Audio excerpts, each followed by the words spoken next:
Hi friends, welcome to our channel. పిల్లలకి చాలా సింపుల్గా టేస్టీగా quick lunch box recipe ready చేయాలనుకుంటున్నారా? అయితే ఈ రెసిపీ అనేది ట్రై చేయండి.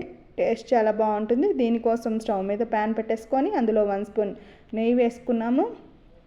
ఈ నెయ్యి అనేది మెల్ట్ అయిపోవాలండి. ఈ విధంగా కరిగిన తర్వాత ఇందులో ఒక చిన్న బిర్యానీ ఆకు వేసుకుంటున్నాము. తర్వాత జీలకర్ర వేసుకోవాలండి. ఒక 1 స్పూన్ నిండా జీలకర్ర వేసుకుంటున్నాను. నేను ఇద్దరికి సరిపోయేటట్టుగా చేస్తున్నాను కాబట్టి 1 స్పూన్ నిండానే వేసుకున్నాను. మీరు ఎక్కువ మందికి చేసేబ్బనంటే జీలకర్ర ఇంకొంచెం ఎక్కువ వేసుకోవాలి. ఒక ఎండుమిర్చి కూడా వేసేసుకున్నాము. అలాగే 3 పచ్చిమిర్చిని కట్ చేసుకొని వేసేసుకున్నాము. మనకి ఈ జీలకర్ర అనేది వేగి మంచి ఫ్లేవర్ అనేది రావాలండి. అలాగే కొంచెం జీడిపప్పును కూడా వేసేసుకోవాలి.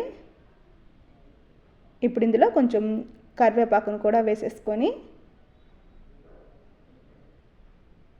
వీటన్నిటిని వేగనివ్వాలి. ఇప్పుడు ఇందులో టేస్ట్కి తగ్గట్టుగా సాల్ట్ని యాడ్ చేస్తున్నానండి. సాల్ట్ అనేది ఇక్కడ యాడ్ చేయడం వల్ల మనకి అది సాల్ట్ పచ్చిమిర్చికి కూడా పట్టి టేస్ట్ బాగుంటుంది. మీకు నచ్చకపోతే మీరు రైస్ యాడ్ చేసినాకైనా సాల్ట్ యాడ్ చేసుకోవచ్చండి. చూడండి, ఇవంతా కూడా ఈ విధంగా మిక్స్ చేసుకున్న తర్వాత ఆల్రెడీ రైస్ని ఉడికించి పెట్టుకున్నానండి. ఇలా పొడి పొడిలాడుతూ ఉడికించి పెట్టుకుంటే టేస్ట్ అనేది చాలా బాగుంటుంది. ఇక్కడ నేను సోనా మసూరి రైస్ తీసుకున్నాను. మీరు కావాలంటే బాస్మతి రైస్ కూడా తీసుకోవచ్చు. దేంతో అయినా టేస్ట్ బాగానే ఉంటుంది.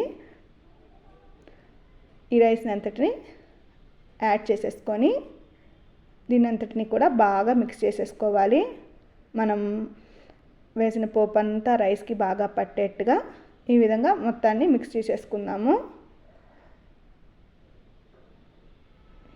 ఇలా మిక్స్ చేసేసుకొని రైస్ కొంచెం వేడిపడే తర్వాత స్టవ్ ఆఫ్ చేసేసుకుందాము. అంతే అండి, చాలా క్విక్గా టేస్టీగా మనం జీరా రైస్ అనేది రెడీ చేసుకోవచ్చు. చాలా సింపుల్గా రెడీ చేసుకోవచ్చు అండి. టేస్ట్ కూడా చాలా బాగుంటుంది.